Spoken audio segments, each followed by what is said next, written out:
Bhagavad Gita, Paramahansa Yogananda, capítulo 13, parte 2. Por que lutar? Paramahansa Yogananda disse que o yogi habituado a meditar profundamente consegue, durante uma única meditação, resgatar as faltas cometidas ao longo de toda uma vida em consequência de motivações ilusórias. Ele, por assim dizer, espalha a luz da supraconsciência sobre o panorama inteiro dessa encarnação, vendo Deus como aquele que esteve por trás de cada um de seus atos, até os maléficos. Portanto, o yogi não precisa examinar atos isolados, pois se dá conta de movimento de energia ao longo de toda a encarnação. Deus, na realidade, é quem age mesmo quando faz o papel de vilão. O próprio Satã, ao final das contas, não passa de instrumento de Deus. Como explicou meu guru, o vilão é necessário numa peça de teatro para que admiremos o herói. E a vilania, nas muitas encarnações passadas de uma pessoa, também é necessária para induzi-la a compreender que fazer o mal aos outros nunca fez bem a ela própria e não lhe proporcionou realização verdadeira até ter aprendido a dar ao ego mais paz e harmonia. O Jivan Mukta, liberto em vida, despojando-se para sempre da consciência egóica, precisa evocar as existências passadas onde esteve sob o jugo dessa consciência e ver-se em todas as encarnações como mera manifestação individual do próprio Senhor. Esse caminho de sabedoria conduz ao estado supremo, Kaivalya Moksha, a libertação completa. Certa vez perguntei a meu guru por quanto tempo permanecemos como Jivan Mukta antes de alcançar a libertação total. Uma vez nesse estado, esclareceu ele, tal preocupação não existe. Em verdade, já não existe um eu para se preocupar.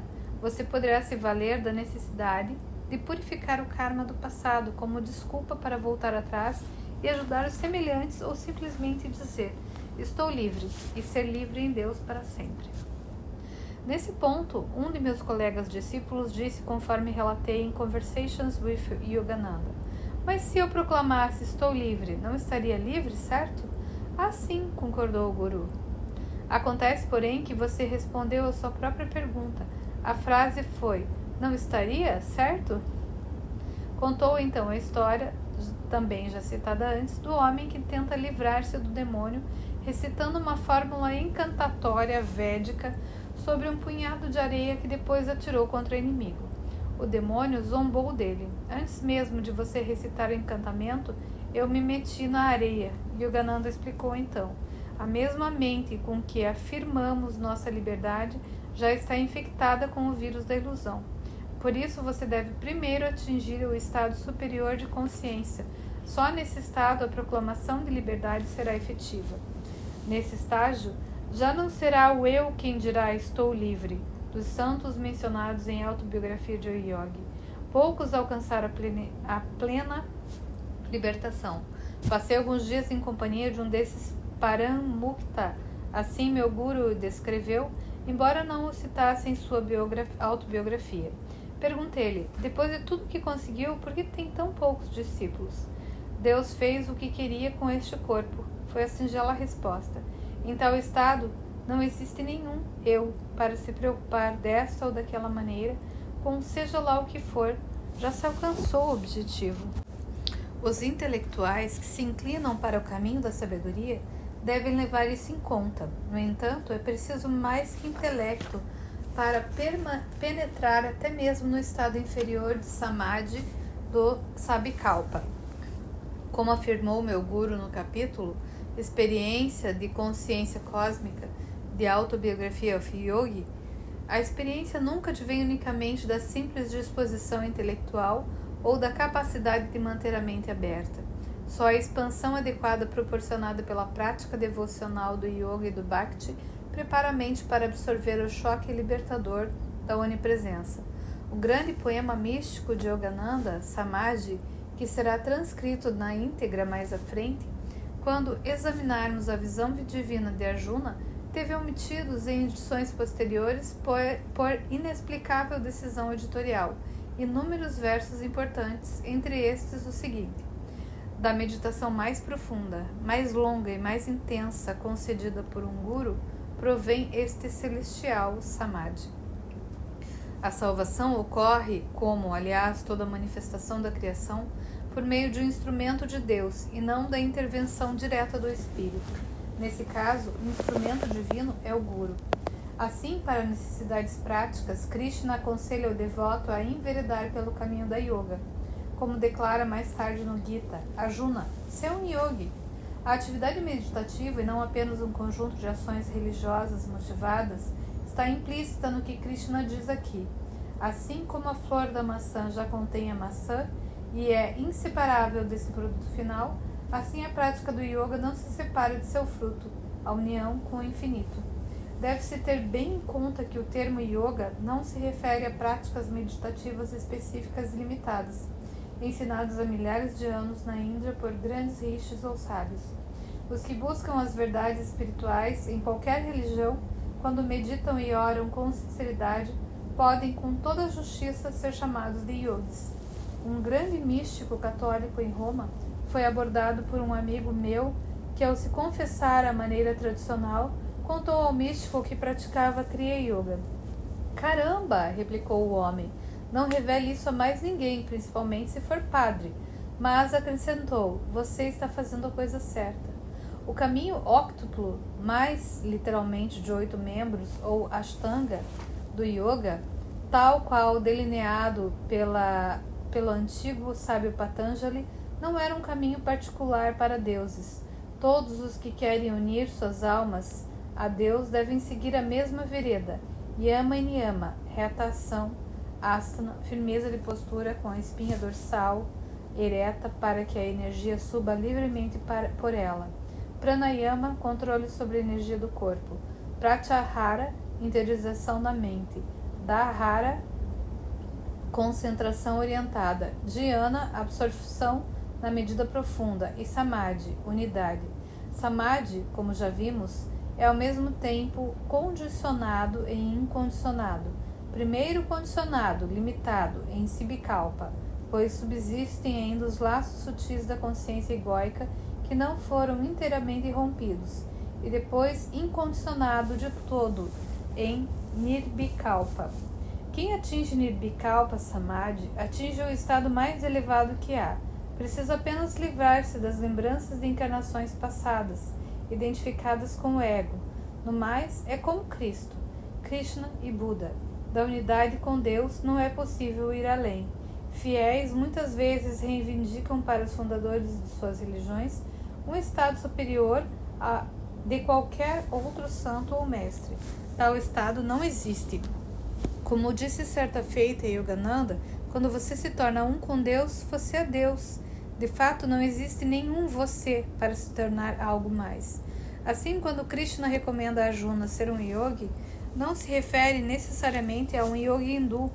Todos quantos, em qualquer religião, buscam Deus com sinceridade, percorrem a mesma senda, porque sua devoção os faz voltar-se para dentro de si mesmos, a fim de vivenciá-lo.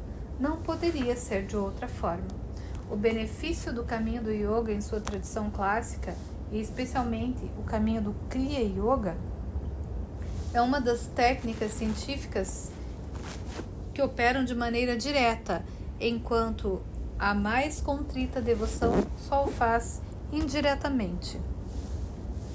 Yogananda conheceu numa ocasião o autêntico yogi Bhakti, seguidor do caminho da devoção, e percebendo-lhe a sinceridade, aconselhou-o a aceitar a iniciação em Kriya Yoga.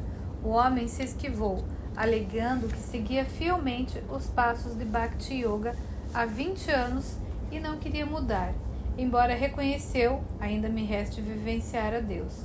Yogananda explicou-lhe, você esteve num cubículo por 20 anos, tentando escapar pelas paredes, pelo teto, pelo chão, e ninguém lhe mostrou a porta. O Kriya Yoga o fará sair pela porta da espinha. Não é minha intenção abalar sua fidelidade, digo apenas, eis a porta, abra e saia para o ar livre da realização divina. Finalmente o homem aceitou minha sugestão. Dentro de pouquíssimo tempo teve a experiência de Deus que buscara por tantos anos. Entenda-se que o Bhagavad Gita é para todos e não para para apenas aqueles que conseguem meditar profundamente. É mesmo até para o mais materialista dos seres humanos. Aponta o caminho para todos gozarem a felicidade, depois a alegria e por fim a bem-aventurança perfeita que os homens procuram. Muitos, infelizmente, às cegas, tropeçando na escuridão sem rumo certo. O Gita diz: este é o caminho que, sem exceção, buscais. Nada que seja procurado em outra direção vos dará o que tão ardentemente desejais. Havendo embora cegueira e ignorância do que a vida de fato é, o que quereis resume-se em descobrir o mistério de vosso próprio ser. Portanto, esse capítulo sobre Karma Yoga, o caminho da ação espiritual, trata de todas as ações e do modo de direcioná-las para a realização em Deus. Ponto importante a lembrar: o objetivo do Karma Yoga não é agradar a Deus, é, em certo sentido, agradar ao próprio eu, ou seja, encontrar a beatitude no próprio eu divino. Essa é também a mensagem de toda a escritura verdadeira: fazer o que proporciona, não deleite nem de qualquer felicidade humana, mas bem-aventurança. Privilegiar o ego e seus mesquinhos interesses é abrir caminho para o inferno. Desdenhá-lo graças à expansão da compaixão e da percepção é rumar para o paraíso. Em última análise, o paraíso autêntico que todos procuram é Satchidananda. A beatitude sempre existe, sempre consciente, sempre nova. Assim, é espiritual a ação que minimiza a ênfase no ego e em tudo quanto lhe alimente a consciência, desejos, apegos, e um por um, os guerreiros do exército de Kauravas. 3.4 Não ação não é inação. Quem renuncia ao esforço em nome da divina indiferença à atividade não pode atingir a perfeição. É para dar exemplo a seus discípulos que os mestres plenamente libertos, voltando a este mundo como avatares, encarnações de Deus, se entregam a várias atividades espiritualmente edificantes. Chegam mesmo, às vezes, a participar de tarefas que visam a emancipação do mundo, como fez Krishna ao matar o demônio Kangsa. Os avatares atuam como partícipes voluntários do drama divino da criação, mas sua existência destina-se também a servir de exemplo aos devotos, mostrando-lhes que é importante para todos empenhar-se ativamente na autolibertação, cada qual segundo a complexidade da sua própria rede de karma. Meu guru explicou que um mestre liberto, independentemente de sua missão no mundo, jamais perde a percepção íntima da liberdade. 3.5 Ninguém pode permanecer inativo sequer por um momento. Todos somos compelidos pela natureza, de bom ou mau grado, a agir motivados pelos gunas, as três qualidades da natureza. 3.6 Aquele que refreia seus órgãos da ação, mas deixa revolutearem na mente pensamentos voltados para objetos nos sentidos, é com justeza considerado hipócrita e a si mesmo se ilude. Imaginem-se a ausência total de movimento. Nenhuma brisa, nenhuma nuvem a cruzar o céu, nenhuma onda a agitar o oceano, nenhum sol ou lua a surgir e desaparecer no horizonte, nenhuma mudança de estação, nada que cresça, nada que decaia, sopro algum de vida, nenhum pensamento, nenhum átomo a vibrar, e a falta de movimento, inexistência de espaço e, consequentemente, de tempo. Que sandice dos pretensos filósofos, sofisticados pensadores e aspirantes à verdade, imaginar que o estado de não ação do Espírito Supremo possa ser alcançado por mera omissão. Conseguirão deixar de respirar simplesmente não respirando? Poderão impedir-se de pensar não pensando? Atingirão o silêncio não falando? É de estranhar que um aspirante à sabedoria conceba semelhantes absurdos. E a gente vai continuar este mesmo capítulo em cenas do próximo capítulo.